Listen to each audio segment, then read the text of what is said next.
Good morning. Good morning, Excellencies. Good morning, colleagues. Good morning, distinguished delegates. Thank you for being here. Welcome to the 6th High-Level Ministerial Dialogue on Climate Finance. My name is Jennifer Morgan, State Secretary and Special Envoy from Germany, and it gives me great pleasure to co-moderate this high-level ministerial dialogue together with my distinguished colleague, Minister Amos Lugolubi from Uganda. And I look forward to what we are sure will be an extremely enriching and important discussion for the next 2 hours. The high-level ministerial dialogue, it's being webcast, and there is an overflow room available in meeting room 1 and in meeting room 2. Simultaneous translation is also provided into the 5 UN languages. And with this, I would like to hand over to my esteemed colleague, Minister Lugolubi. Thank you very much. And from my side, a very warm welcome to you all. I also look forward to what I'm sure will be a lively discussion for the next 2 hours.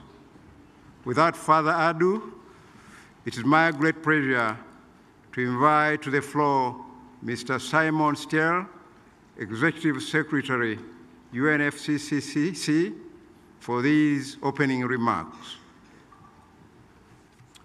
Thank you very much.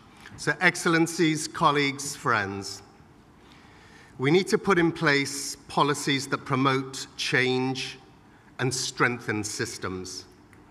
All of this means real change for real people, tangible benefits, economic growth, better health, more jobs. To make this happen, we need every one of you on board. But we must learn the lessons of our work to meet the original $100 billion goal.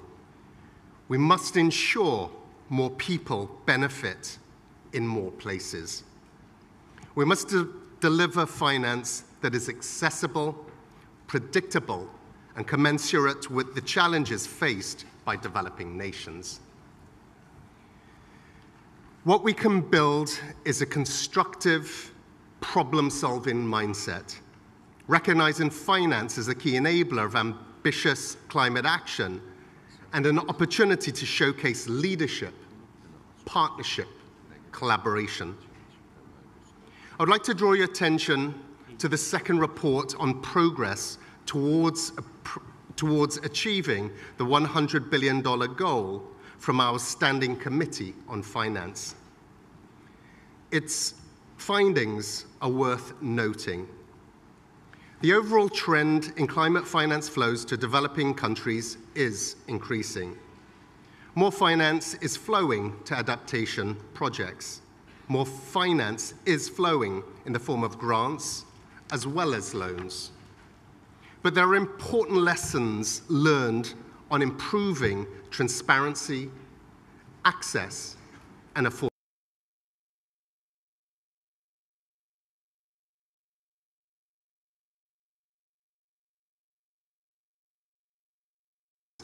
Can be improved.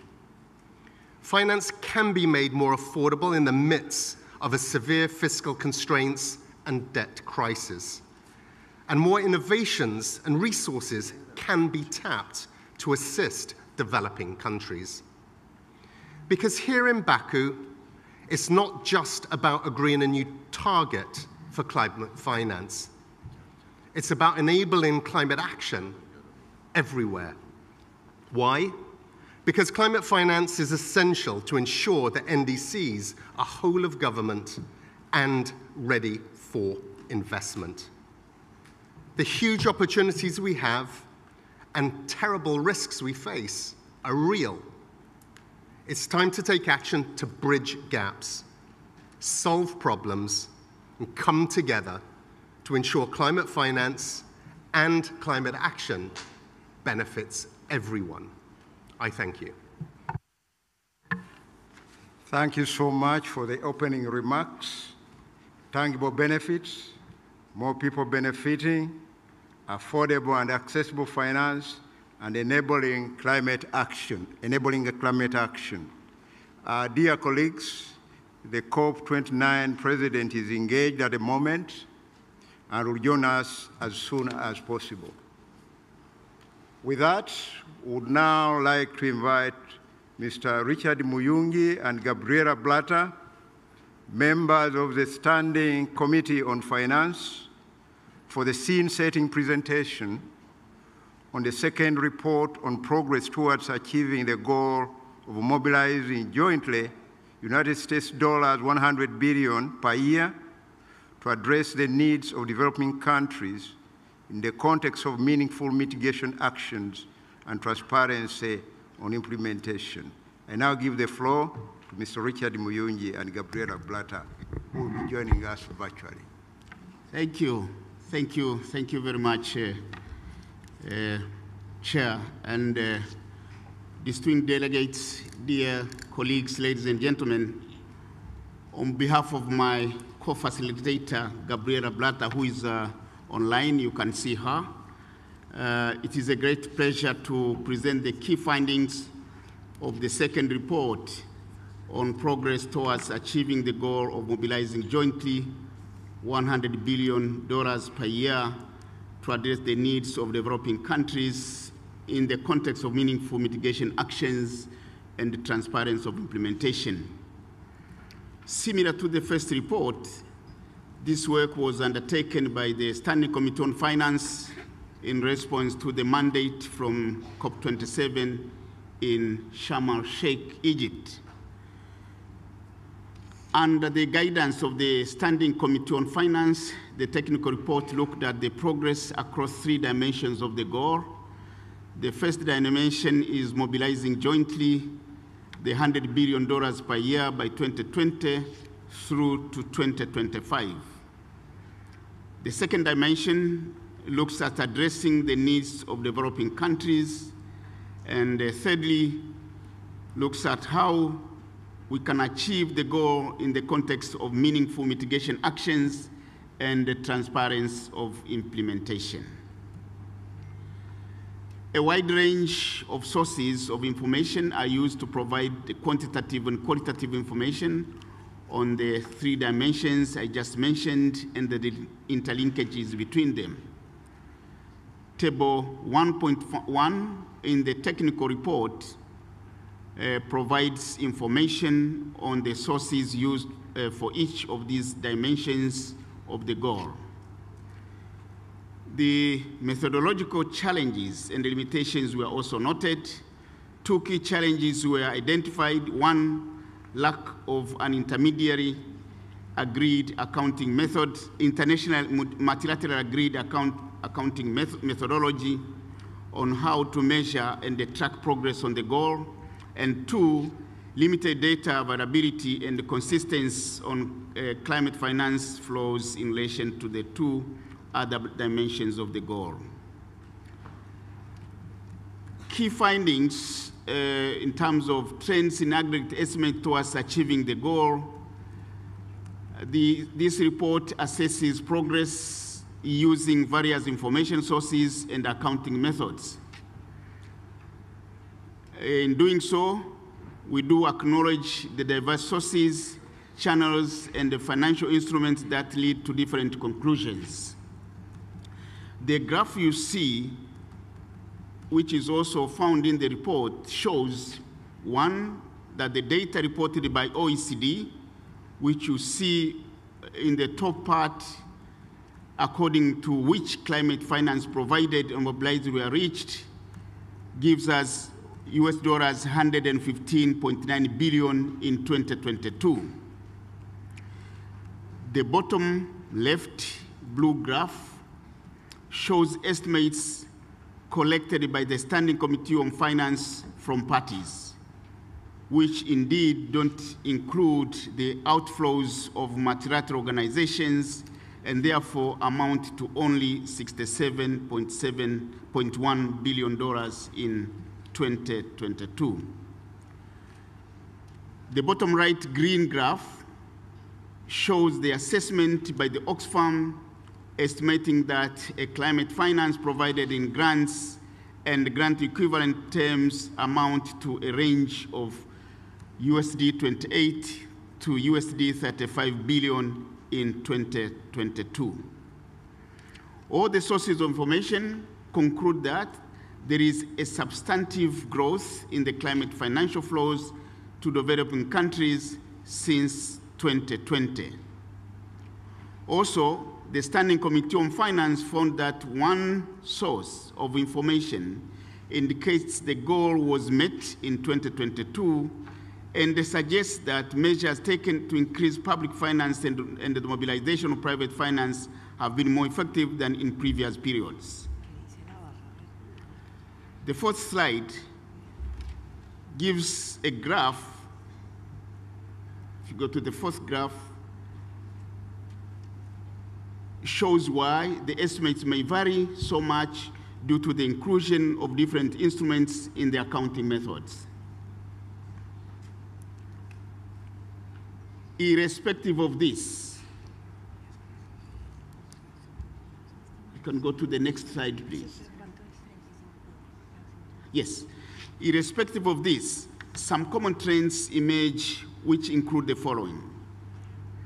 That adaptation finance increased by between 30% according to OECD and 30 to 32% according to Oxfam since 2020, while mitigation finance increased by 16 to 18% according to Oxfam and 60 according to OECD since 2020.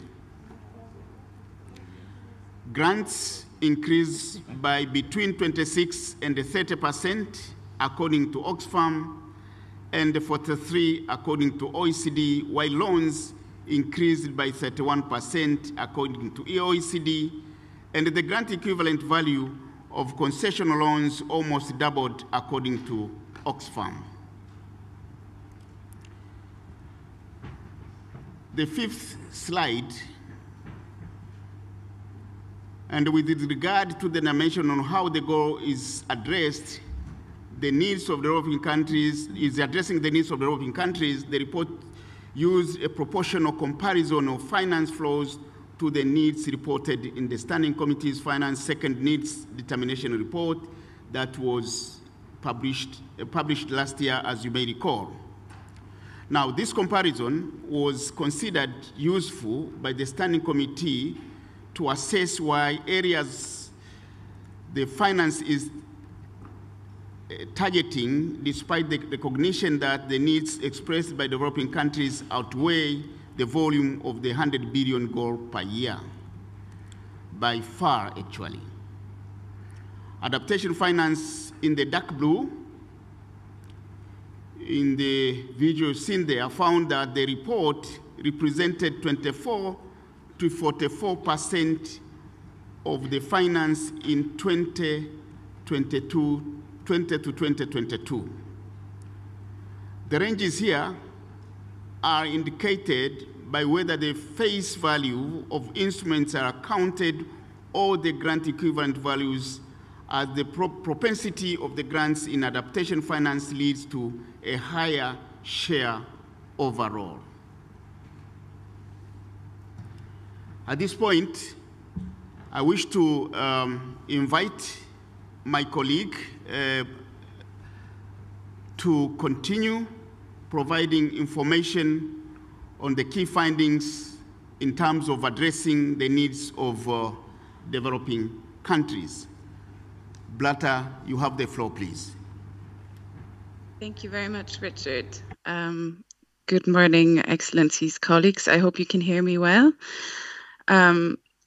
Compared to the needs, adaptation is 14 to 48% of the share of the expressed needs and 16 to 58% of the costed needs, depending on whether NDCs, national communications, or biannual update reports of non-Annex 1 parties are assessed. Next slide, please. As shown on the graph here, for the LDCs and SITs, the OECD reports increasing shares of climate finance of 18 expressed needs. Unfortunately, the underlying sources of information do not provide any further detailed assessments with respect to geographic distributions by regions of climate finance provided and mobilized in developing countries through public interventions by developed countries. According to the sixth biennial assessment by the SEF, however, most of finance in 2021 and 2022 from multilateral climate funds went to Latin America and the Caribbean, Africa, and Asia, while most climate finance from MDBs went to Africa and Asia, and most of the private finance mobilized went to Latin America and the Caribbean, Asia, and Africa. Next slide, please. On the dimension of the context of meaningful mitigation action and transparency on implementation, a key challenge is to establish a causal link between the mitigation action and transparency on implementation on the one side and the finance flows measured and tracked on the other. Yet, observed trends related to mitigation actions include, for example, the rate of emissions growth slowed from 2.2% per year to 1.5%. Almost all developed country parties have submitted an updated NDC, and almost all developing country parties have submitted an NDC, and more than 2/3 have also submitted an updated NDC as of July 2024. The aggregate effect of mitigation actions in submitted NDCs are projected to reduce global greenhouse gas emissions by 4.6 to 5.8% by 2025 and by 11.4 to 12% by 2030 compared to 2016 levels, nearing 2010 levels. Although it should be noted, the IPCC estimates emissions need to fall by 43% from 2019 levels to be consistent with a 1.5 degree pathway, so we're still quite off. Next slide, please. Many sources of information point to the importance of transparency on implementation with regard to action and support to enhance mutual trust and accountability. We don't expect you to read this graph. It's quite small, but it is one from the reports that shows how the various national reports and planning instruments submitted to the UNFCCC Secretariat have improved over time from both developed and developing countries. I encourage you to pick up one of the sample executive summaries where you can see the graph in full. Highlights include almost all Annex 1 parties have submitted fifth biennial reports by July 31st of 2024 with information on climate actions as well as support provided. 96% of non-Annex 1 parties had submitted a second national communication, and 66%, a third, including information on climate actions and needs. 68% have submitted a biennial update report, which also includes information on support received. Next slide, please. Some of the key challenges and lessons learned identified by the SEF are shown on this slide. In terms of mobilizing finance, a positive trend is in more innovative instruments being deployed to scale up climate finance. However, a key challenge remains a high perceived versus actual risk in developing countries.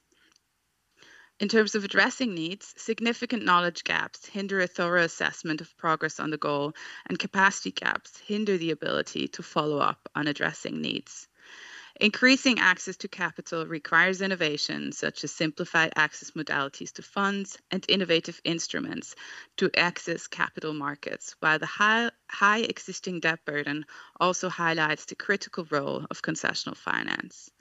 And lastly, to understand and assess whether scaled-up finance flows drive further mitigation ambition, plans and actions, and vice versa, remains challenging. Now, last but not least, I'd like to appreciate the tireless efforts and hours of the climate finance team of the Secretariat, the contributing experts, my fellow SCF members, and of course also my dear co-chair Richard, that have gone into this report, and we wouldn't have been able to publish it without the contributions of all of you. Thank you very much for your attention, and I'm happy to hand back to the moderator. Thank you very much. And now, as my colleague concludes, let's hand over back to you, Jennifer, and Honorable Minister Amos for the moderation. Thank you so much. Thank you so much, Richard and Gabriela, for the scene-setting presentation. And now this concludes the opening session of this high-level ministerial dialogue. Thank you very much. Also, a big thanks, I think, from all of us to the co-chairs for the tireless work. Your work is fundamental for us to be able to have evidence-based, fact-based conversations on this. So please share our thank you with the entire team and all the experts. Excellencies, we're now turning to the open discussion of the ministerial dialogue. And as informed in the program, the COP29 presidency has identified some guiding questions to facilitate the plenary discussions. We'd like to invite you to address these three guiding questions that are shown here on the screen, and considering the limited time, I request that interventions be strictly limited to 2 minutes for intervention in national capacity and 3 minutes for intervention by group representative. Parties and observers can submit written statements to be published on the UNFCCC website, and this will allow us to adhere to the intervention time. Kindly note that we aim to follow a speaking order and would take up ministers speaking on behalf of groups, followed by ministers in national capacity, followed by senior members of delegations, and if time permitting, observer organizations. We really count on your support to observe this order and engage with each other in your interventions. And to request the floor, please raise your flags. And I now open the floor for discussion. I see Samoa on behalf of AOSIS. The floor is yours.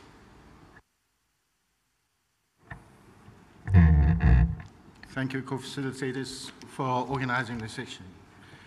Excellencies, colleagues, I will try and address all the three questions in our intervention, and I speak on behalf of AOSIS.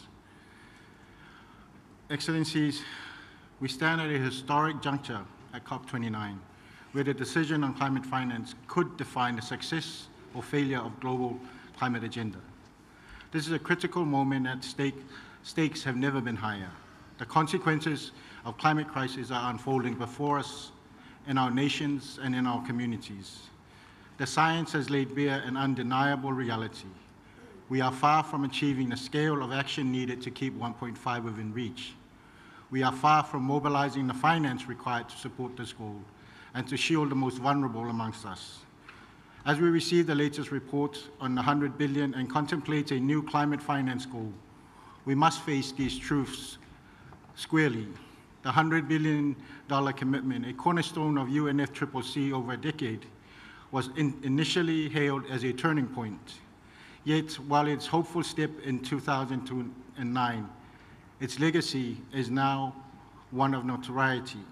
The target was missed in 2020, its sum proved inadequate, and the quality of finance, often delivered as loans, fell short. Private finance, once expected to be a transformative force, failed to mobilize at the scale and even declined. Restrictive conditions led to funds being concentrated in specific countries, and the imbalance in financing skewed heavily towards mitigation, leaving adaptation needs squarely unmet. Without a universally accepted definition of climate finance, questions linger about whether the original goal has been truly fulfilled. Fragmentation, lack of coordination, and bureaucratic complexity of funding channels created barriers, leading to higher transaction costs and limiting access, particularly for SIDS and LDCs, struggling to navigate an opaque and convoluted financing landscapes. SIDS have been left behind. The second 100 billion report confirms these failings, underscoring the urgency of avoiding these same pitfalls. With planetary sustainability in the balance, we cannot afford to repeat past mistakes. The lessons from the 100 billion experience are stark. Private finance cannot reliably support adaptation or address loss and damage. Public finance has been the mainstay of adaptation funding, and we must build on that foundation. The NCQG should therefore prioritize directing public grant-based finance towards adaptation and loss and damage, particularly for SIDS and LDCs, and in leveraging public interventions to catalyze private investment and mitigation. This approach is essential to strike the right balance. Equally important, developed countries and delivery channels, both bilateral and multilateral, must align their efforts identifying synergies, ensuring coherence, and promoting equitable burden sharing. Such a coordination will facilitate filling gaps and scaling up efforts where needed most. Moreover, agreeing on what constitutes climate finance for reporting purpose is crucial for transparency and for adjusting as needed. Scaling climate finance hinges on additionality. AOSIS has long championed innovative financing sources that developed nations can contribute. Many mechanisms are already in play to bolster climate finance, and for SIDS, it is vital that these tools avoid exasperating debt. Debt relief or forgiveness can unlock fiscal space, enabling our nations to increase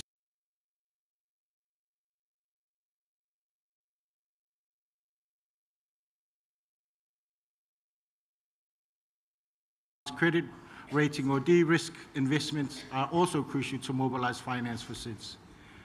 The Bridgetown Initiative 3.0 proposes further measures that could help scale climate finance globally. We must pursue these and other solutions to make the colossal challenges before us. At the same time, we must avoid the trap of one-size-fits-all approach. We are at the crossroads. The balance of 100 billion provides a cautionary tale of missteps to avoid. The NCQG provides a rare chance to change course. Our decision on this new goal must be intentional and transformative. It must serve the public good, preserving the 1.5 goal and safeguarding those most vulnerable to climate change. I thank you. Thank you. We are honored to be joined by the Deputy Prime Minister of Fiji. You have the floor, followed by the European Union and China, Your Excellency. Thank you, Chair, Excellencies, ladies and gentlemen. I want to join my colleague from Samoa, Chair of AOSIS, and I share the sentiments that he has expressed. As we navigate this very important issue, Chair, we feel that the climate financing regime has been described as the Wild West, a mess, inefficient, insufficient, unfair, and broken. And the climate finance paradigm continues to promote, in our view, unhelpful trends, a focus on projects, the use of preferred partners, the avoidance of national systems, a predilection for the financing of workshops and studies on the ground, investments. We need to shift away from the pilot project to the transformation plan. We need to lock in consistent financing that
countries, improving the effectiveness and impacts of climate finance from both recipient and providers' perspectives, as well as improvement of tracking private finance flows is key.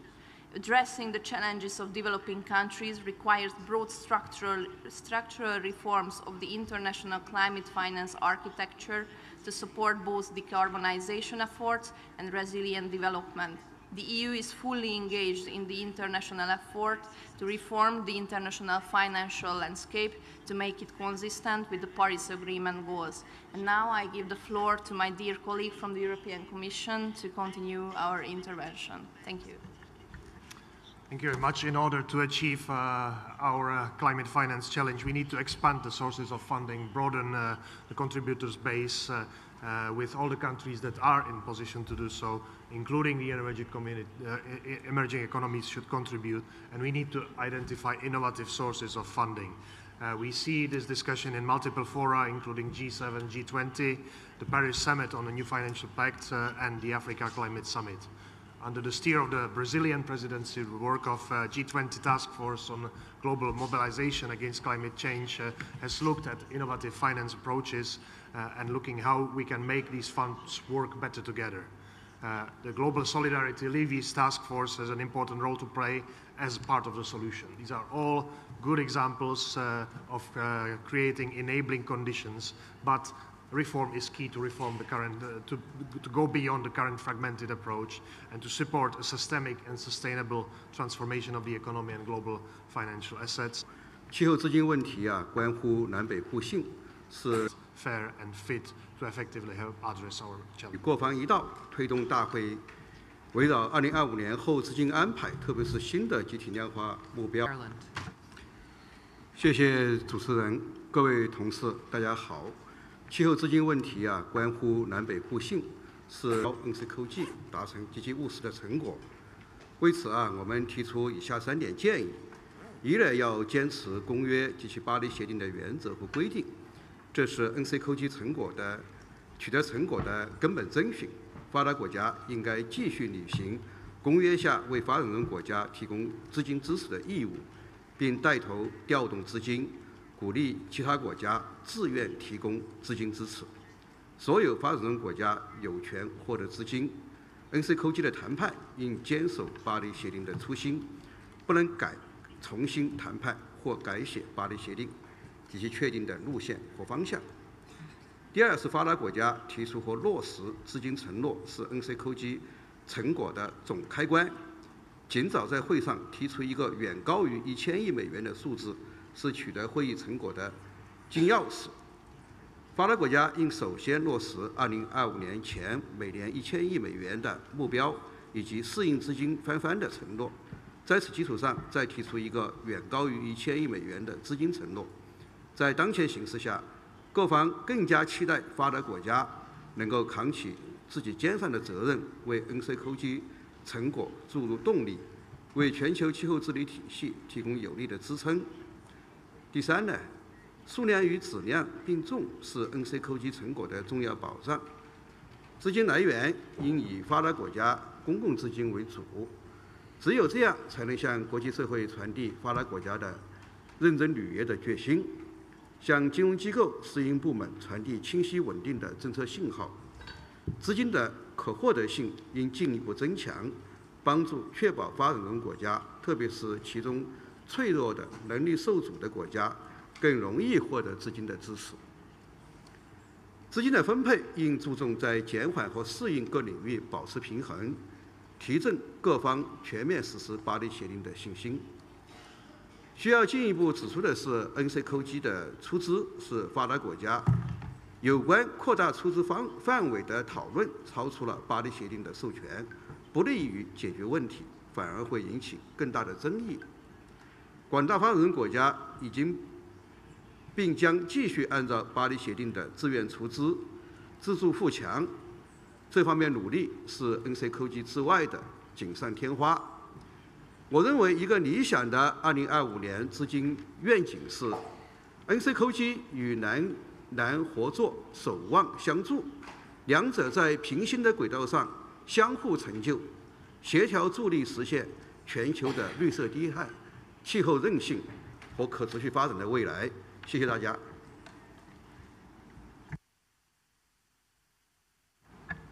Thank you so much. I call now on Sweden, followed by Ireland and Solomon Islands. Thank you, Madam Chair. Truly honored to take part in the conversation here at COP29. Global ambitions on climate action must be raised, and so must climate finance. Sweden welcomes that the OECD now has confirmed that the 100 billion goal was met and overachieved in 2022. Sweden is one of the world's top providers of climate finance. We contribute extensively through the MDBs and the major global climate funds, and we work to mobilize more private capital. I am proud to be able to announce for the first time in an international context a new contribution of 8 billion Swedish kronor to the second replenishment of the Green Climate Fund. It is equivalent to $763 million. This means that Sweden will now be the largest per capita donor to the GCF among the larger donors. The Green Climate Fund is a central pillar in 5. During our and we look forward to taking over the co-chairmanship of the GCF during 2025. During our chairmanship, we will hope to be able to work to strengthen the fund's impact on the ground, as well to promote even more efficient use of GCF resources. In addition, in addition to our new pledge to the GCF, I'm also proud to say that Sweden on Tuesday pledged 200 million Swedish kronor, $19 million, to the fund for responding to loss and damage. We look forward to seeing this fund support the most vulnerable in grappling with the effects of climate change in a way that complements the already existing actors within this field. Sweden wants to send a strong signal about our commitment to combat climate change and our willingness to show leadership on climate financing together with you, our global partners. However, no single donor can do this alone. There is an urgent need to increase the donor base, and we encourage others to step up, existing donors to increase their contribution, and new donors to come forward. At this COP, we will hopefully be able to agree on a new collective quantified goal on climate finance. The goal needs to be sufficiently ambitious to support countries in delivering on the Paris Agreement, but at the same time, it should be a realistic reach. To be able to continue attracting climate finance, countries need to enhance their focus on effectiveness and on what results are achieved through these funds.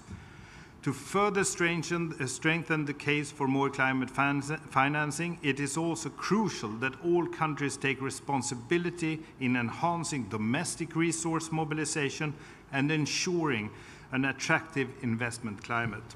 Let us work together to deliver a successful outcome from COP29 that makes a real difference for climate action on the ground. Thank you so much.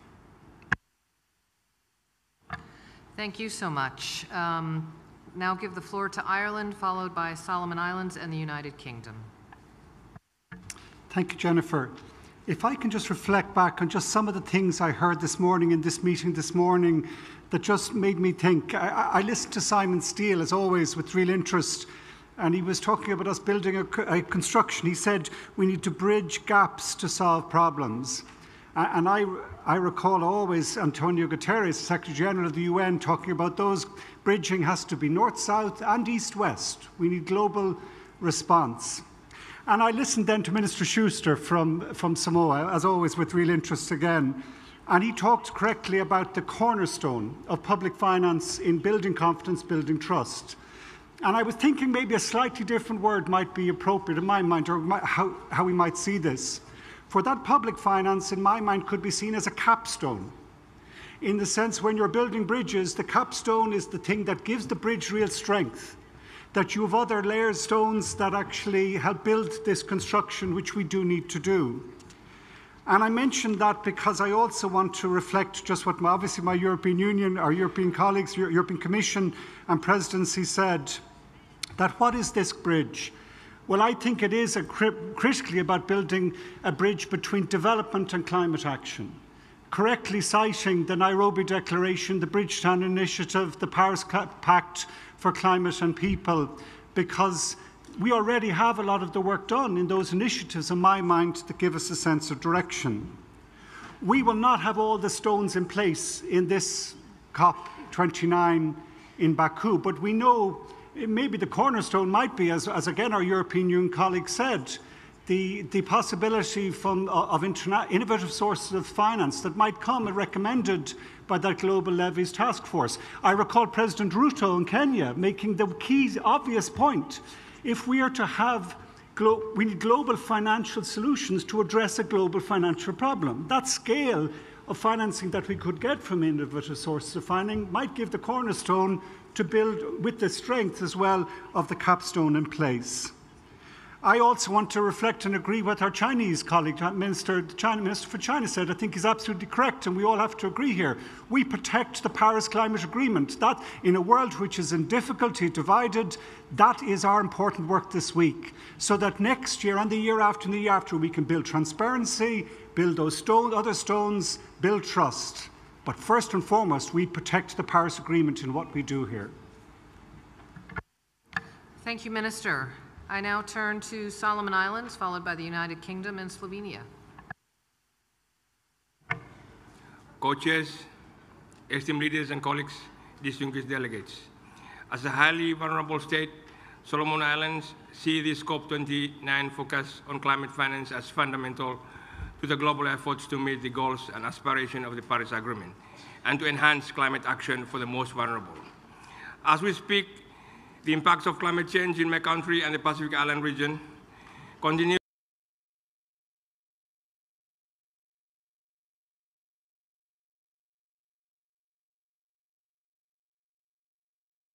PCC report or some vulnerable assessment report. They are stories of people, livelihood, and culture. We recognize the focus and importance of this COP29 on climate finance as the enabler for us to address our vulnerabilities and losses due to climate change. We are very concerned about the pace of progress to effectively, in a transparent manner, key enablers in the Paris Agreement, in particular relating to providing financial resource flows as provided for in the Article 2.1c and sources as provided for in Article 9.1 and 9.4 in the Paris Agreement. We urge this meeting that a new collective quantified goal must actively contribute to creating time-bound, measurable, and an ambitious pathway towards achieving the 1.5 degrees Celsius goal and climate resilient actions. The experience of the $100 billion USD goal serves as a stark reminder of the shortcomings of past commitments. The lack of transparency, inconsistent accountability, and the prevalence of debt-based instruments have eroded trust and hindered effective climate action. We urge COP29 to seek alternative financing instruments that do not further exacerbate our existing financial burdens. This is important in order to allow us to effectively address vulnerabilities and enhance resilience. My delegation is very concerned on the reliance on climate finance debt instruments, which fundamentally undermines the spirit and intent of the Paris Agreement and places undue burdens on already struggling nations. We urge the dialogue on 2.1c and the discussion on the mitigation program to elevate action on these incentives related to fossil fuel subsidies, in particular for developed country parties, which are barriers to pathways towards keeping 1.5 degrees Celsius alive. Addressing fossil fuel subsidies, in our view, is fundamental to keeping 1.5 degrees alive. Chair, ongoing call at subsequent COPs for simplified, new, predictable, and grant-based funding remains to be fully realized. The amount of climate finance access still falls significantly short of the estimated adaptation and mitigation needs against our nationally determined contributions and the climate change adaptation priorities. The NCQG discussion for COP29 must operationalize Article 9.4 on the special circumstances of seeds and LDCs and establish minimum flow finance allocation for seeds and LDCs with simplified and grant-based access modalities. Whilst we are highly vulnerable to climate change, some of the solutions to building climate resilience must come from us in the Pacific. from our knowledge systems about our islands and our people. We call for enhanced enabling capacity through financial resources, which is due to us and our future children as a result of the human-induced climate change. The NCQG is therefore fundamental to that end. The Solomon Island delegation believes that our collective success hinges upon a commitment to transparency, accountability, and equitable partnerships. We are confident that by working together, we can overcome these challenges and create a more resilient and sustainable future for all. Thank you. Thank you, Your Excellency. And I am very pleased. I'm going to give him enough room to sit down, Mr. President. I have the great pleasure to welcome COP29 President, Minister Babayev. And Your Excellency, it's wonderful that you are here, and you have the floor. Thank you, Jennifer. Excellencies, colleagues, dear friends, welcome to Baku, welcome to Azerbaijan, and welcome to this 6th high-level ministerial dialogue on climate finance. I would like to extend my special thanks to the Standing Committee on Finance for their work on this matter, and especially for their biennial reports, which will help to inform efforts this year. Climate finance is a key to the COP29 presidency's agenda and to the broader climate process. Ladies and gentlemen, the urgency of the situation is evident. We have seen the scale of devastation caused by the impacts of climate change throughout the year. In Pakistan, we observed the aftermath of floods which impacted a third of the country. We have recently seen the catastrophic damage from flooding in Spain as well. And in the Pacific region, we saw island communities faced with the possibility of being totally wiped out. We must act now. Failure to do so will have grave human and economic costs. We meet here today to evaluate the progress and fulfillment of the goal we set in Copenhagen and extended in Paris. This goal committed developing countries to jointly mobilize $100 billion per year by 2020 through 2025.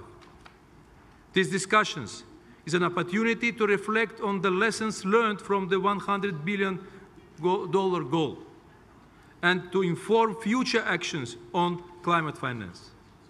We look forward to hear your thoughts on the equality of the finance provided and the allocation of these resources. We also value your reflection on reporting and the data availability so that we can best keep track of progress. Finally, we welcome your views on best practices moving ahead. Dear colleagues, the OECD has said that the $100 billion goal was collectively met and surpassed for the first time in 2022. We understand that there are still questions on the how, but this is a signal in the right direction. Fulfilling our past promises is essential to build trust between the parties, and it sends a strong signal of our intention to enhance ambition and enable action. But we know that more will be needed to keep 1.5 within reach, and efforts should represent progression beyond previous efforts. At PRECOP, we heard a common call for trillions in climate finance, with realistic provision from public sources in the hundreds of billions. We now need determination and leadership from all parties to bridge any gaps that still divide us in this critical phase.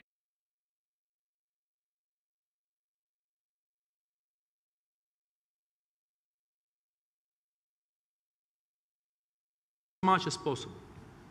This week, leading multilateral development banks projected that their annual collective climate financing would reach $170 billion by 2030. This includes $49 billion on adaptation finance. Every contribution is welcome, but there's still a clear gap between where we are and where we need to be. Ladies and gentlemen, we have said that COP29 will be a defining test for the Paris Agreement. Delivering the climate finance that developing countries need is one of the main metrics of shared success. But we can learn from past work to inform the road ahead. We look forward to hearing your contributions today. I thank you. Thank you so much for your remarks, Your Excellency. We will now continue with our open discussions, followed by the United Kingdom and followed by Colombia and Slovenia.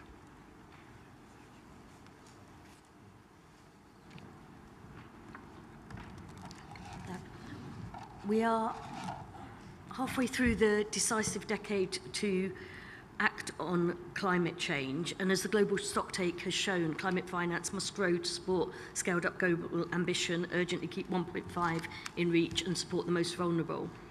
We need to reform the global financial system to better support the climate transition.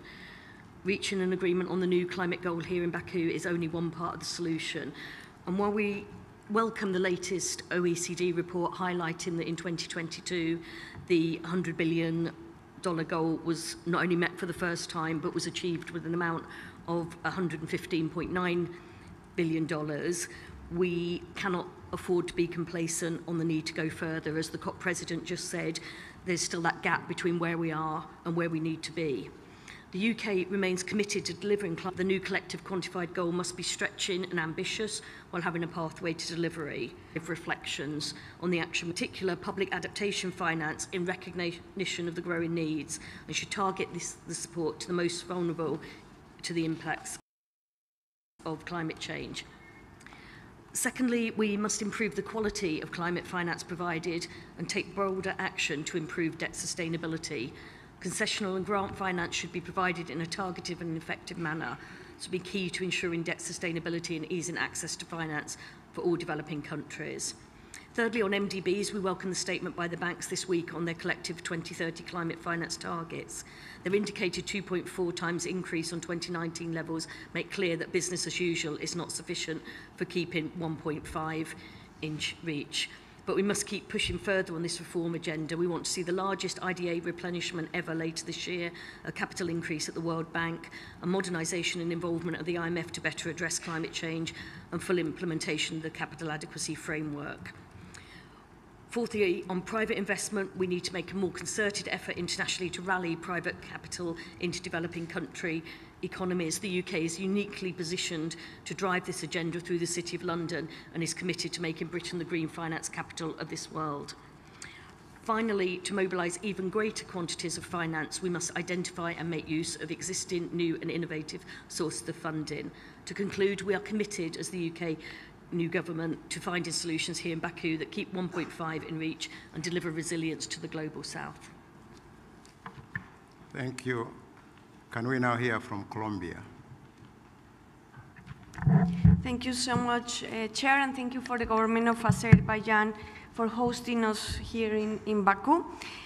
First, I would like to bring a sobering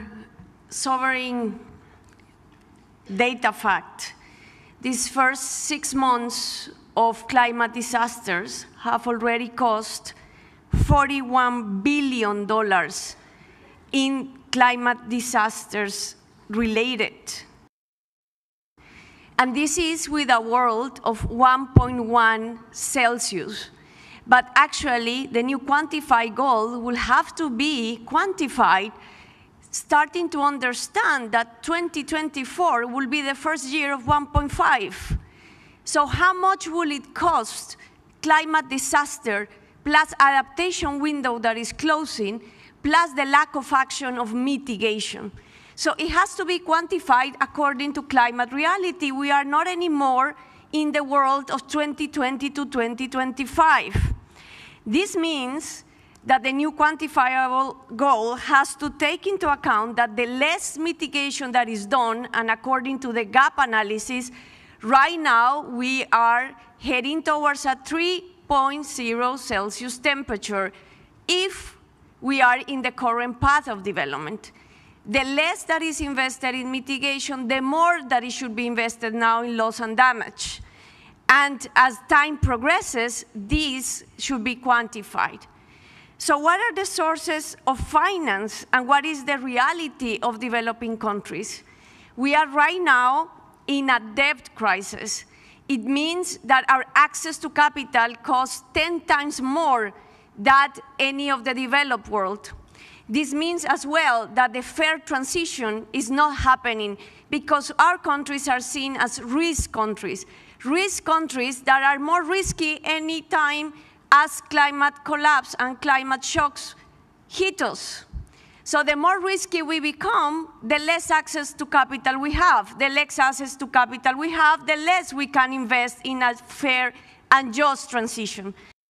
So how are we going to break this situation as a collective global community? We would like to leave 4 key points. First, we should have a debt pact for 10 years to open fiscal space for countries to invest in the climate transition.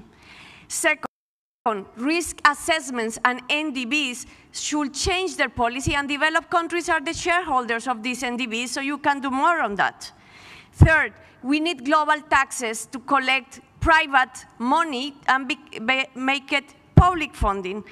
And fourth, money should go directly to fiscal space of countries and not through these very entangled development agencies that actually don't allow for transparency. And fifth, we need transparency and public investment. There is not going to be leverage of private investment if we don't increase by tenfold the public investment in this crisis. Hopefully, if we change these conditions, we can start talking about a just, fair, and equitable new goal for financing in this climate space. Thank you. Thank you so much. May I now invite Slovenia, and I request the subsequent presenters to stick within the time limits provided.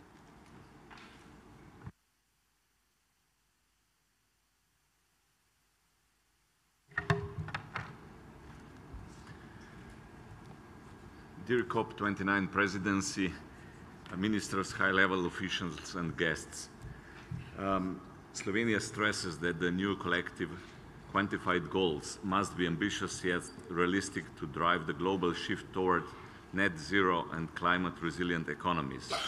The NCQG should economic circumstances of donor countries to reflect current global economic circumstances and include diverse funding mechanisms to ensure the inclusion of private sources of financing. This way, we can ensure that both developed and developing countries are equipped to meet their climate commitments. Recognizing that public finance alone is insufficient, Slovenia advocates for a blended approach that mobilizes resources from public, private, national, and international sources. Innovative financing tools alongside reforms and global financial systems and multilateral development banks are essential to enhance lending capacities and encourage private investments. Slovenia has embraced innovative financing mechanisms such as issuing green bonds to expand the resources for green financing, demonstrating our commitment to sustainable and resilient development. Innovative financing can help close the climate finance gap, especially in developing countries, while aligning financial flows with emission reduction and climate resilience goals outlined in Article 2.1 of the Paris Agreement. As an early contributor to the Loss and Damage Fund, Slovenia is committed to its swift operationalization in coordination with existing mechanisms like the Warsaw International Mechanisms. Efficient resource deployment is vital to help vulnerable countries address climate impacts.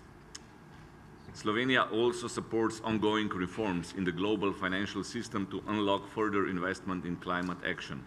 Enhanced collaboration between NDBs will improve co-financing opportunities and ensure more equitable access to climate funding for all countries. Thank you so much, Slovenia. May I now invite Tanzania, followed by Kiribati and the Democratic Republic of Congo. Tanzania.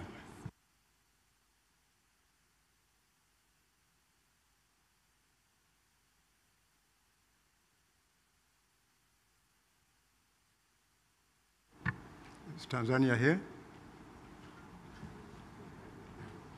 Do you get it? Okay, can we now have Kiribati? Thank you very much, the chairperson. And I was saying we take the tides of the conference, COP29, in building the position of our meeting, in emphasis on the speed and scale of resource mobilization. I would like us to stand on that position, excellencies, which is the first and hard lesson we can learn. The climate crisis is already eroding further the economies of developing countries and further putting a tragedy on the women and youth, taking them to extreme poverties. Most developing countries, like Tanzania, whose economies are being affected by the relentless floods, ferocious hurricanes, and devastating droughts, have in place or are finalizing and funding preparation of national adaptation plans, and they have already submitted the national adaptation plans and have already submitted the national determined contributions. Excellencies, in Tanzania, we have tried our best to finance climate actions from the national treasury domestic mobilized resources, such as the fiscal space allows. Domestic public finance is an important but not enough to finance adaptation and mitigation, as well as reconstruction of destroyed infrastructures due to floods and other adverse effects of climate change, without forgetting the planned development programs. Tanzania has initiated innovative financing in blue and green bonds, being made full of debt sustainability. We invite developed countries to support such initiatives aiming at mobilizing climate finance. With this architecture and financing mechanism under the Convention to support the mobilization of stable and long-term financing at scale of investment, indeed, we need developed countries to combat the climate crisis. Excellencies, the global shocks, as it has been spoken during COP28, informed that there is a slow pace in meeting the Paris Agreement commitment in mobilizing $100 billion by 2020. The last, and as it was said, developed countries in Africa face climate finance gap of around $60 billion per year. Unless these are addressed, they will not be able to implement their climate actions, including national development plans and the national determined contributions under Paris Agreement. I commend the statement which was given that let this not be considered as a charity donation and rather be a commitment to all. The United Republic of Tanzania continues to call for transparent modality for financial disbursement, tracking of climate finances, particularly for the pledge of $100 billion annually by 2025, $100 billion by 2025, as part of commitment to facilitate implementation of Paris Agreement, and the climate finance must meet the scale of challenges to be grant-based and concessional and additional to the development finance, so that it cannot create multiple problems in our fiscal and monetary policies. In addition, Tanzania and other developing countries continue to emphasize the importance of ensuring predictability and the transparency of the climate financing. Thank you very much, Excellencies. Asanteni sana. Thank you so much, Tanzania. May I now invite Kiribati, followed by the Republic of Congo. I beg your pardon.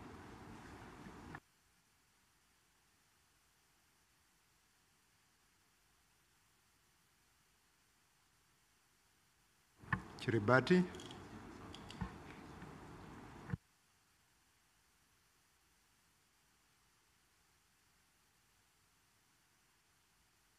Okay, may we now move on to the Republic of Congo. Excellence, merci. La parole qui m'a été accordée. J'aimerais, d'entrée de jeu, peut-être dire que sur le premier point, chaque rapport nous apporte son flot de bonnes nouvelles sur l'attente des objectifs en matière de mobilisation financière et d'appui au PED. Mais malheureusement, lorsque j'observe ce qui a changé pour mon pays, et je ne suis peut-être pas la seule dans cette situation, nous constatons qu'aucun bénéfice réellement ne parvient à nos pays. Mon pays, la République du Congo, au cœur du bassin du Congo, abrite des forêts, oui, des minerais stratégiques également, oui, des tourbières, ce qui représente pas moins de 31 milliards de tonnes aujourd'hui de CO2 séquestrées. C'est l'équivalent de 3 à 4 années d'émissions de gaz à effet de serre de la planète. Rien que les forêts, c'est 1,5 milliard de tonnes. Les tourbières, en anglais les peatlands, pas moins de 30 milliards de tonnes aujourd'hui. Donc, et malheureusement également, nous sommes victimes des changements climatiques. Problèmes de transition énergétique, problèmes de résilience à l'agriculture, d'inondations et autres. Et nous avons du mal, nous sommes de bons élèves de l'atténuation, mais nous avons du mal à avoir des financements de l'adaptation. Et donc, comment utiliser ce nouvel instrument pour changer d'échelle et notamment la mobilisation de la finance climat? Ces prêts concessionnels ne nous arrangent pas. C'est nous qui en sommes victimes et on veut nous alourdir la dette en fin de compte. Nous sommes déjà pratiquement, majoritairement, mon pays comme d'autres pays africains, sous recadrage macroéconomique aujourd'hui avec des institutions comme le Fonds monétaire international et autres. Mais malheureusement également, nous sommes très embêtés parce que nous rendons ce service écosystémique au reste de la planète, je viens de vous le dire, mais cela nous pose un problème dans le cadre de la transparence, la clarté de ces flux qui ont été mobilisés. C'est vrai, on nous annonce des montants, mais je vous avoue que je suis ministre de l'Environnement, du Développement durable et du bassin du Congo. Je suis également la secrétaire exécutive des 16 pays qui constituent la commission climat du bassin du Congo. Et nous avons du mal à quantifier, à voir ces chiffres réellement qui nous viennent dans nos pays. Donc voilà, nous adhérons à cette nouvelle quantification qui prenne en compte réellement les enjeux aujourd'hui de l'adaptation, réellement, mais il nous faut trouver un procédé qui n'alourdisse pas notre dette. Je vous remercie.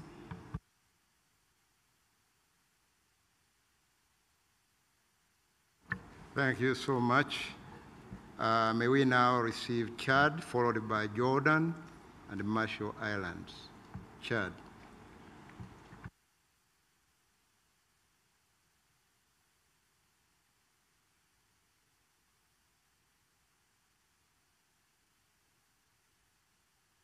Okay, looks like they are not with us here. Jordan, may you take the floor. Thank you, Chair. Excellencies, ladies and gentlemen, on behalf of the government of Jordan, we would like to thank our host, Azerbaijan, for hosting this year's conference of the parties under the UNFCCC. This is indeed a pivotal year for climate action, as the global stocktake at COP28 has shown us serious efforts must be taken to enhance adaptation and mitigation actions. This can only materialize through adequate, accessible, and transparent climate finance with a focus on the most vulnerable communities globally. We must ensure peace, security globally to enable the just and sustainable climate finance we are addressing today. As we reflect on the global progress in mobilizing and achieving the climate finance goal of the 100 billion annually until 2025, it is important to build on the modest successes, but more importantly, to come together to efficiently address the gaps that remain. It is imperative that future goal settings comes with robust and transparent monitoring mechanisms that can track pledges and commitments towards developing countries in use do not unification of comes with robust and transparent monitoring mechanisms that can track pledges and commitments towards developing countries in a clear manner. Unification of accounting methodology and data collection systems are critical in arriving at a unified understanding of what constitutes climate finance, ensuring that instruments used do not result in a net negative impacts on developing countries, especially those with limited fiscal space and facing economic challenges. Furthermore, it is of utmost importance to put mechanisms in place to avoid double counting when it comes to climate finance, and that comes with an additionality. Although to date, the NDCs have focused on mitigation action and financing needs, it's important that capacities are strengthened globally for better articulation of the adaptation financing needs and allocation of climate funds accordingly. At the same time, it's important to recognize that adaptation benefits of mitigation projects and vice versa in terms of mitigation co-benefits and vice versa in terms of the mitigation co-benefits of adaptation projects. Moreover, we recognize the importance of building a robust, innovative climate finance governance framework that maximizes the leverage of public funds that attract private or concessional financing while minimizing pressures on fiscal space. But this requires sustained global efforts to further strengthen the global climate financing landscape. We come together at the COP29 with a unified goal, namely to reach consensus on the new collective quantified goal on climate finance to surpass the ambition and the implementation rates of the previous goal of the $100 billion annually by 2025. The magnitude of the ambition must meet the gravity of the climate vulnerabilities globally. NCQG should not include non-concessional loans at market rates, export credits, or instruments resulting in net negative economic outcomes for recipients. Hence, the principles of equity Jordan in realizing just responsibilities and the right to development must all come and investors alike. This is the premise upon which our economic modernization vision can also serve as an enabler of sustainable development, supporting developing nations like Jordan in realizing a just was developed. Alongside other developing nations, we must emphasize the need to close the adaptation finance gap for developing countries, with particular focus on infrastructure projects, technology transfer, and capacity building to cope with the impacts of climate change. These also represent opportunity for job creation, innovation, and entrepreneurship, hence delivering both climate and economic development goals. Jordan remains committed to North-South collaboration and exchange of technologies, experiences, and capabilities to ensure that our global climate finance governance frameworks can efficiently deliver our collective adaptation and mitigation goals. The future of all people and the planet depends on it. Thank you. Thank you so much, Jordan. May I now invite Marshall Islands, followed by Peru, Burundi, and Germany in that order. Excellencies, colleagues, good afternoon. The path forward requires bold, integrated actions.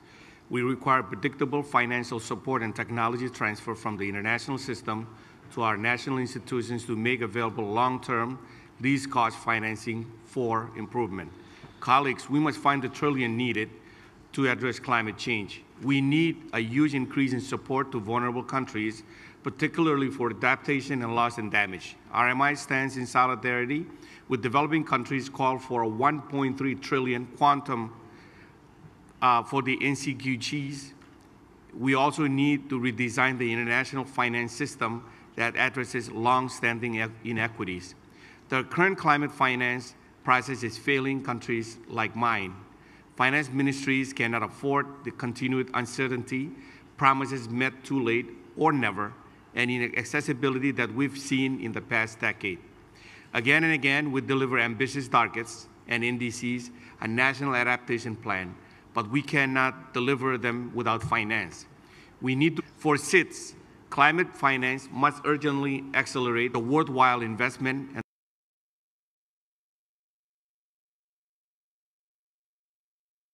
plan, but we cannot deliver them without finance. We need to rebuild the belief that putting forward ambitious plan is a worthwhile investment, and the way to do that is to ensure that the financial support needed to implement them is there. For SIDS, climate finance must urgently accelerate and strengthen our efforts to, 1, keep global warming below 1.5, 2, build adaptive capacity and foster climate resilience for our people and ecosystem, and 3, address loss and damage. The Paris Agreement addressed SIDS special circumstances in its climate finance provision. Article 9, these provisions must finally be operationalized. Simple references to or recognized to SIDS special circumstances will not suffice. 1, specific measures to operationalize these provisions are respective minimum allocation floors for SIDS and LDCs within the provision goals of the NCQGs. And we support OS's call for a minimum allocation floor for SIDS of USD 39 billion per year in grant equivalent terms. For clarity, this is based on very understanding needs figures and will increase over time. Streamlining and improving access should also be a fundamental criteria for success for NCQGs. If we can fix access in particular for SIDS, which we have some of the smallest government and significant capacity constraints, then we will be able to fix access for all developing countries. The quality of finance is as important as quantity. It has to be fit for purpose. The private sector is simply not going to fund the vast majority of adaptation and loss and damage costs. For this, we need grants. We must also be clear about what finance is not. Money for fossil fuels or market rate loans simply should not qualify. Colleagues. Thank you, ministers. Serve those on the front line of climate change. This key deliverables for COP29 serves as a political knowledge, progress, and the efforts of support us, reinforce and facilitate climate prosperity, not undermine it. Homoltata, and thank you. Thank you so much. May I now invite Peru on behalf of the ILAC group. Thank you, ministers. The $100 billion annual goal committed to support developing countries is largely overdue. We acknowledge progress and the efforts of countries to advance in this direction. However, we would like to express our concern that the discrepancies between sources of information remain significant, preventing a clear understanding of the progress towards the goal. This highlights the urgent need for accurate figures to assess progress towards the goal. Nevertheless, we acknowledge that while not at the expected levels, climate finance has grown. Colleagues, delay is no longer an option. The gap between needs and available resources seems to be widening, with no end in sight, and the cost of inaction far exceeds the financial commitment we seek. We must bridge this gap to implement our NDCs and strategies, to fulfill the spirit of the Paris Agreement and hold the increase of global average temperature as we increase our climate resilience. Debt continues to be the predominant instrument for resource compared to grants. This is a situation that must change, and we cannot afford to prolong it. The NCQG must deliver a clear mandate to avoid imposing additional fiscal burdens on developing countries to fight climate change. Article 2.1c should promote the reform of the international financial system, ensuring the MDB and bilateral finance genuinely support countries without forcing them into further economic stability. Accessing public climate finance through multilateral, regional, and bilateral channels has become highly intricate and complex. Those whose lives could be impacted, capacities to navigate this effectively, resulting in a significant bottleneck in climate finance and difficulties. This mechanism will enhance the effectiveness. The establishment of direct access mechanisms is crucial to making climate finance more inclusive and gender-responsive and relevance of climate finance, ensuring it directly addresses the unique needs and perspectives of vulnerable communities and populations. Thank you. Thank you. May I now invite Burundi, followed by Germany.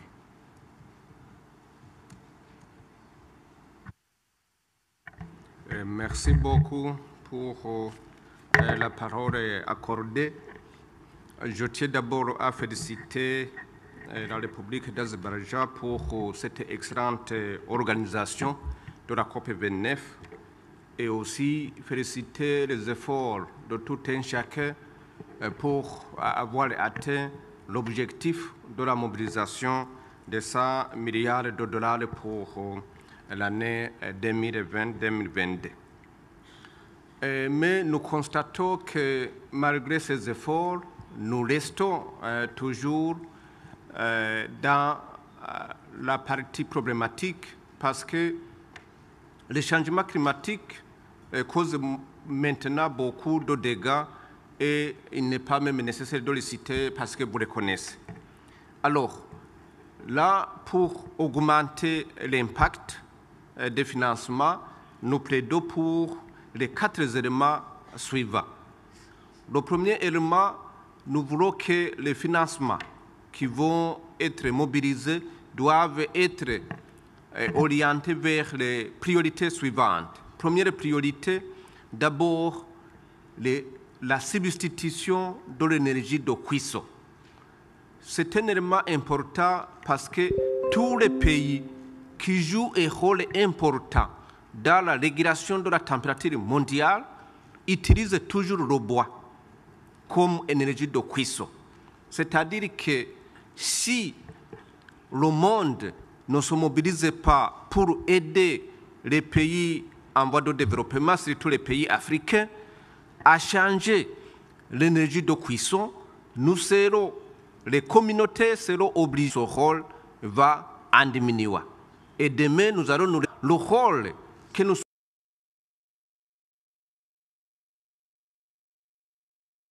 l'énergie de cuisson, les communautés seront obligées d'utiliser toujours le bois. Et finalement, le rôle que nous sommes en train de jouer, de stabiliser, de réguler la température mondiale, ce rôle va en diminuer. Et demain, nous allons nous retrouver devant les effets néfastes que nous ne pouvons pas contrôler. Ça, c'est le premier élément. Deuxième priorité, vous savez que vous nous avez encouragés à élaborer les CDN et les plans d'adaptation. Mais les évaluations faites montrent que la mise en œuvre a atteint un niveau très bas, alors que ces documents contenaient des priorités qui nous aident à l'adaptation et à l'atténuation. Et donc, nous plaidons à ce que tous les efforts de financement doivent être canalisés vers la mise en œuvre de ces 2 documents importants qui sont la CDN et le plan d'adaptation. Troisième priorité, nous voulons ainsi. Nous sommes conscients que l'année prochaine, nous devrons soumettre les nouveaux CDN. Et je plaide à ce que tous les CDN puissent prendre en compte la santé. Parce que nous avons constaté que les CDN ne prennent pas en compte cet élément important, alors que nous savons que quand on parle de changement climatique, s'il y a beaucoup de pluie, il y a les inondations. Quand il y a l'inondation, c'est la santé qui est affectée. Quand il y a manque de pluie, il y a la sécheresse. Et lorsqu'il y a la sécheresse, c'est la santé qui est affectée. Et donc, on ne peut pas parler de changement climatique si on ne parle pas de la santé. Et donc, les CDN devraient aussi contenir cet élément important. Quatrième élément, c'est que nous, eux, qui fournissent beaucoup d'efforts pour garder que les procédures d'accès au financement soient réformées ou simplifiées. Pourquoi? Parce que les facile au financement, finalement, importants, qui ont des forêts, qui ont une biodiversité et qui jouent le rôle important dans la régulation de la température, n'accèdent pas au financement. Alors que c'est eux qui fournissent beaucoup d'efforts pour garder cette température que nous voyons aujourd'hui. Alors, si les procédures ne sont pas simplifiées, si l'accès n'est pas facile au financement, finalement,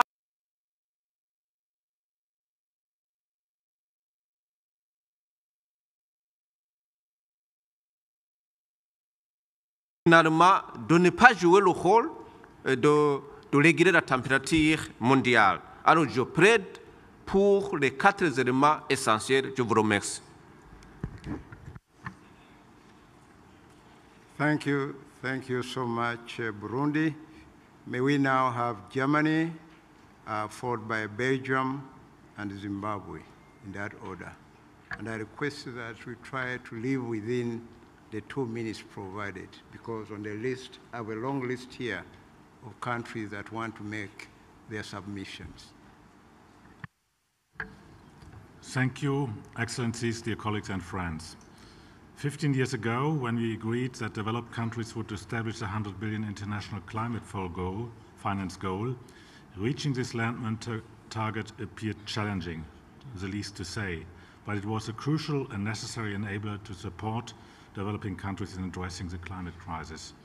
The German government, together with our partners from Canada, has been heavily engaged throughout to push the group of contributors for higher ambition to live up to our commitment. This was hard, but eventually a successful process. This year in May, the independent OECD report finally confirmed that the target was reached by nearly 116 billion US dollar in 2022. This is a significant and even historic step. Finally, we now can evaluate and establish the best way forward. I want to briefly respond to the debate. A lot has been said about the goal and its shortcomings, substantive. Together with Japan and France, we are the world's 3 largest effort that has gone into reaching the goal and the positive outcomes it was helped to deliver. From dedicated climate, we provided a total of 5.6 dBs more responsive to the climate crisis. The mature debate we have today about the future of climate finance would have been billion euros of public international climate finance, and the direction of travel is clear. We stay committed to reach our goal of 6 billion euro annually by 2025. In addition, Germany mobilized a total of 4.28 billion euros from public and private sources, with Germany's overall contribution totally at about 10 billion euros, about 10% of the collective goal. As we continue to scale up climate finance as a truly global effort within the NCQG, we need to reflect on the lessons learned in achieving the 100 billion goal. First, in light of the triple crisis, evolving financial needs and limited public funds, the effectiveness of climate finance needs to be maximized. We need to tangibly increase the impact that each dollar delivers. Second, achieving the balance between mitigation and adaptation finance is crucial. Many developing country partners face a shortage of private investments in adaptation, often caused by adaptation investments appear less commercially attractive. This means that concessional public finance for adaptation is even more important. Germany has made this a priority of our own climate finance contribution. As of 2023, we still have some work to do, but already 43% of our public international climate finance is allocated for adaptation. The NCQG must be crystal clear in requiring a balance between mitigation and adaptation. This must be closely linked to repeatedly demonstrating the business case for adaptation investments. Third, we already see in most developed countries and emerging economies that the bulk of investments comes from private investors. We must achieve this for developing countries, particularly the most vulnerable too. This requires systematically de-risking, incentivizing private investments through blended finance instruments by that use public finance costs to de-risk private capital by improving investment conditions through good governance, regulatory reform, and legal investment security, and by putting in place ambitious economy-wide NDCs that send crystal clear signals to investments and investors to markets that the age of fossil fuel is over. Fourth, MDBs bear an enormous potential to provide and mobilize international climate finance. I commend the MDBs for coming out this week with an estimation of what they think can be achieved by 2030, which is ambitious and encouraging. We need to continue boosting the lending capacity of the MDBs as a basis for a substantially larger and continuously growing core of concessional finance. And we need to continue to reform their business models. Lastly, the new collective international climate finance goal, the NCQG, must be supported by larger fiscal space, particularly for developing countries. This includes effectively addressing debt, preventing indebtedness to grow further. It also includes putting in place effective innovative sources such as levies. As UN Secretary General Guterres pointed out this week, polluters must pay. The good news is, with the Pact of the Future, we have a great starting point to which we all subscribed, and that has concrete action points for all of these lessons learned that we can work with. I look forward to working with all of you. Thank you very much. Thank you very much. May I now invite Belgium? Thank you, Chair, for giving me the floor. I'm addressing this high-level ministerial dialogue in my capacity as a Special Envoy for Climate and Environment of Belgium. There are a few points that I would like to make in responding to the guiding questions, but for the sake of brevity, I will focus on the first question, on the lessons learned of the $100 billion goal. So let me start by saying that Belgium welcomes the achievement of the $100 billion goal in 2022. At the same time, however, we cannot overlook the fact that we, developed countries, were 2 years late in delivering on that goal. Belgium thinks it is important that we, as developed countries, collectively continue to deliver throughout 2025. We have agreed to this goal in 2009 and must deliver on our promises. It is a matter of credibility of the multilateral system. This does not, however, mean that we also need to be clear about the new collective quantified goal. The NCQG needs to be ambitious, taking into account the needs and priorities of developing countries. But it also needs to be achievable. And let's face it, we will not be able to close the finance gap with grants alone. And we will not be able to close that gap with only public money. We need to catalyze a shift of the capital that the IPCC tells us is available in our global economy towards our common goals of achieving climate resilience and keeping the 1.5 degrees Celsius within reach. We need to shift those trillions towards the energy transition that we agreed on in Dubai last year. We need to address all barriers that currently still prevent that from happening and send a strong signal for a major shift of the global economy. The international financial architecture, financial markets and investments, mainstreaming climate change into economic and financial decisions domestically and globally, as well as into national budgets and the development finance systems. And a final quick remark on the innovative instruments. Last year, Belgium mobilized a record €490 million in private finance for climate action in developing countries, primarily through our development bank and export credit agency. This success is based on a clear political guidance that is translated into strong management contracts on the integration of climate targets and the exclusion of support to fossil fuels. This requires a strong cooperation between the various ministers and ministries. It requires strengthened cooperation on the international level as well. So we all need to break the silos and get our colleagues involved to come to the mobilization of these private funds. Thank you very much, Chair. Thank you so much. May I now invite Zimbabwe, followed by the United States of America. Thank you very much, Mr. Chair. Zimbabwe appreciates the report and the update from the committee, as the significant challenge has been in quality and completeness of data regarding climate finance flows and needs. The lack of multilaterally agreed accounting methodology hampers the ability to accurately assess progress towards the US 100 billion goals. As such, Zimbabwe is grateful for the report and urges the Standing Committee on Finance to prioritize and facilitate the development of a multilaterally agreed upon definition and accounting methodology to climate finance. The growth of grant finance is crucial, especially given the high debt burdens of many developing countries, including Zimbabwe. Whilst grant-based financing has only increased by estimated 26 to 30% according to Oxford funding, developed countries' efforts for funding. Developed countries are therefore urged to continue providing concessionary finance in order not only to address adaptation efforts in developing countries while it is most needed, but also in order to not increase in the debt burden of developing countries.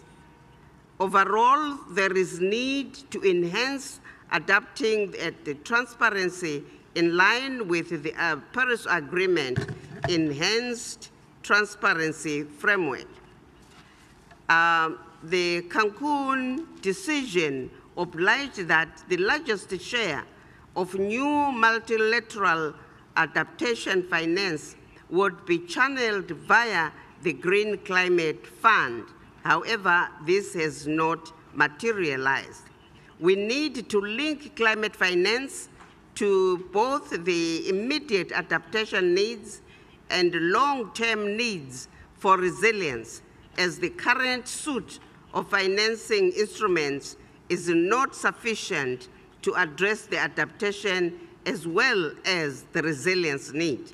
There is also need to ensure adequate allocation of climate finance between mitigation and adaptation efforts for developing countries.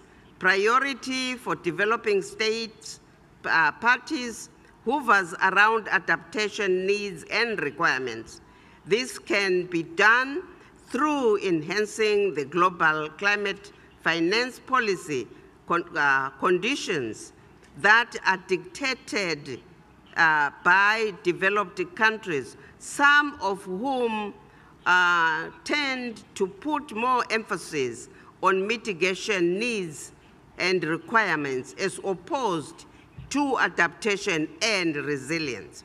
Further, there is increased need to showcase the initiatives that have core benefits, such as reforestation projects, which have potential to enhance adaptation efforts through a non-forest timber product, as well as other livelihood projects and mitigation through creating carbon sinks and people's livelihoods. According to the report, developing countries reported more adaptation needs compared to other areas, particularly in the national adaptation plans, with the estimated 96%. It was reported that Africa has the highest number of reported adaptation needs. Against this background, resource mobilization and allocation ought to be aligned to those statistics. Lastly, Mr. Chair, I would like to recommend that blended finance is the best, for it combines concessional public finance with private investment to reduce risk and make projects more attractive to private sector, leveraging additional resources for climate action. The Green Climate Fund is a prime example of mechanism which provide innovative instruments to further upscale climate finance while taking the burden of the initial risk. The Green Climate Fund, however, must ensure the and accreditation processes, as well as the reduction of response time in order to address climate needs in an efficient manner. I thank you, Mr. Chair. Thank you. Thank you so much. May I now invite the United States of America.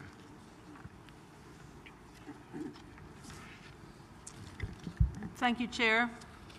In 2021, President Biden pledged to scale up U.S. international public climate finance to developing countries to over $11 billion per year by 2024, including $3 billion per year as part of his adaptation initiative.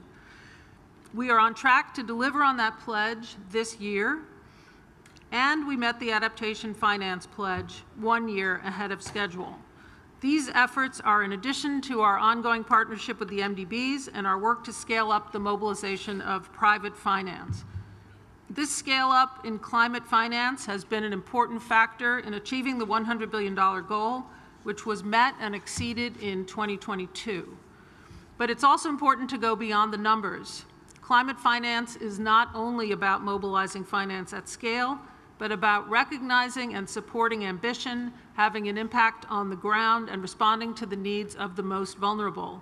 In pursuing the President's pledge, the United States has implemented large-scale debt-for-nature swaps with multiple partner countries, supported capacity-building efforts in the Caribbean and Africa to access climate finance, and provided catalytic grant funding to de-risk the development and scaling of private sector-led adaptation priorities. There are 4 key lessons to apply to the NCQG. First, it is clear that the support goal should be both ambitious and realistically achievable. The $100 billion goal was ambitious. It's been delivered. But it was also than would otherwise have been delivered. But it was also realistically achievable, providing an incentive for contributors to push hard to meet it. Second, we know that the $100 billion goal has not delivered against the full range of needs. Those needs, which are over $1 trillion no matter how they are defined, cannot be met by support mobilized alone. We must draw on all sources to address them. This is why the NCQG should include an outer layer. Third, we know that the $100 billion goal did not draw on finance from the full set of capable countries, which was the reason the $100 billion goal was only extended for 5 years. This issue must be addressed in the NCQG. It is overdue. We can support a pragmatic approach without criteria, new categories, or definitions, and our proposals are fully consistent with Article 9 of the Paris Agreement. Fourth, and finally, our shared goals should be more than numbers on a page. The NCQG should include qualitative elements, many of which have been addressed here. They should chart the course for implementation, speaking to improved access, addressing debt sustainability, and strengthening policies and enabling environments. Thank you. Thank you so much. We have a big challenge because we have run out of time. And we have only 5 minutes remaining before we conclude this session. In that regard, it will not be possible to have everybody that has requested to speak during this session. We can only allow only 4 more that will include Tonga, United Arab Emirates, Canada, and Kazakhstan. May I now invite Tonga. Thank you, Chair. I align myself with the statements from Samoa, from the Alliance of Small Island States, and fellow small island development countries. Addressing our inherent challenges from climate change requires robust climate change tailored to the Pacific's unique context. However, there remains a significant gap between existing resources and actual needs. Transformative Resilience Pacific Island Leaders Forum theme, Transformative Resilience Pacific, Build Better Now, requires significant investment on adaptation measures, mitigation action, and greater protection of our people from losses and damages as a result of climate impacts. In the Pacific, it requires $1 billion for effective climate adaptation and mitigation, but on average, it receives far less. To reflect on some lessons from country and the region, in terms of the flow of climate finance, it is clear that it must be well defined and understood. A more effective and efficient investment on climate change rests with a proper understanding of such finances and being able to track how it flows. This will enable our countries to build on a transformative resilient investment when we align our NEPs, NDCs, and national policies accordingly. Accessibility to climate finance continues to be a significant challenge. Complex application processes and stringent requirements hinder timely responses to climate-related emergencies. Therefore, simplified access modalities must be prioritized to quickly and efficiently tap into financial resources during crisis and for long-term resilience planning. It is important to also recognize grant-based financing as a central component of climate finance, particularly when considering the new collective quantified goal. To some of our Pacific countries, this would lift the burden of increasing debt levels as a result of requiring resources to match the costs of climate actions and losses and damages. Predictable and stable finance flows are crucial to the success of climate efforts in the region. Our countries need certainty in financial commitments to plan and implement long-term adaptation and mitigation plans. Regional investments are crucial, especially in supporting funding facilities that best align with our country's needs and actions. Building the capacity of Pacific nations to access and utilize climate finance is a vital step forward as well. The use of innovative finance instruments is crucial for scaling up climate finance mobilization, particularly concessional finance for climate action in developing countries. By leveraging mechanisms such as green bonds, climate risk insurance, and blended finance approaches, government and finance institutions can attract private sector investment while reducing the financial burden on developing nations. I thank you. Thank you so much. May I now invite the United Arab Emirates to take the floor. Thank you, Mr. Chairman. I will be brief given the hour, but let me say in climate action. Many others around the table, we also feel that we are at a very critical moment in climate action. We know from the science that this is the critical decade, and that what we are able to do in the course of this decade will determine whether we meet the Paris ambition or not. That is how serious this is, and we see that with all the litany of climate disasters that many have mentioned around the table escalating with time. Over the last year, when we undertook the first global stocktake, which was an extremely important moment following the Paris Agreement, we managed to achieve a UAE consensus that gave us a sense of optimism of what we could achieve if we come together as an international community. We adopted targets on energy transition, perspective on adaptation, and conclusions on finance that took us in the direction of alignment with the Paris goals, if they were implemented. We raised $85 billion through our action agenda. We created a financial instrument, innovative financial instrument for climate finance, $30 billion instrument, and we implemented a $4.5 billion program of assistance to African countries for renewable energy penetration. I believe we did our share in terms of supporting, and we are happy to have been privileged enough to do that. But now we're at a moment of truth.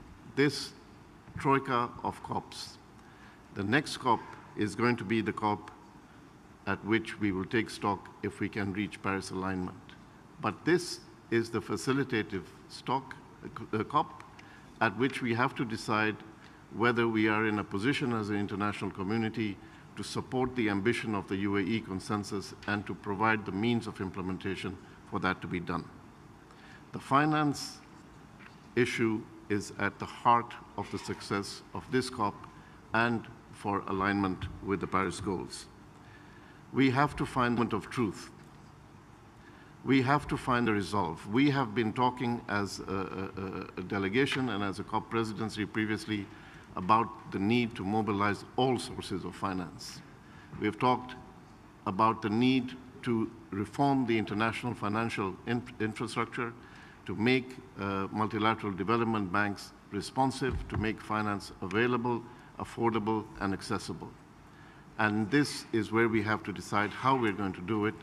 And while we are very pleased to be able to contribute financially to many of our brothers and sisters in the South, we also believe that we need to respect the obligations that we signed up to under the Paris Agreement in terms of how we conceive this financing framework. So having said that, we want to be as constructive as possible in finding a solution for this issue at this COP, but I urge everybody else to really give attention to how we can navigate this very thorny issue to keep alive Paris. Thank you. Thank you so much, UAE. After Canada and Kazakhstan, we are required to vacate this room. But innovatively, we have got another opportunity of moving to room MR12, but there will be no interpretation in that room. And that will enable us get more responses from all the remaining countries because countries have raised serious concerns of coming here and not being given the opportunity to speak. So innovatively, we shall be moving to the next room, just besides this room, room MR12, and that is after Canada and Kazakhstan. May I now invite Canada to take the floor. Thank you, Mr. Chair. In 2022, we met the $100 billion goal for the first time.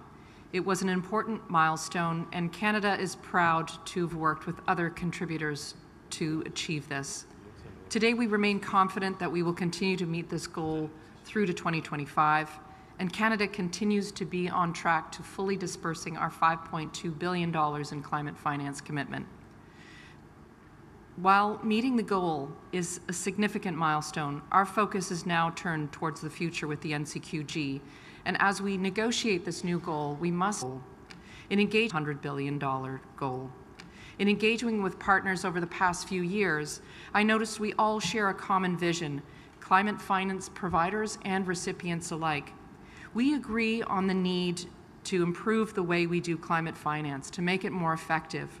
We agree that needs are larger than ever before and that more ambition is needed to keep 1.5 within reach.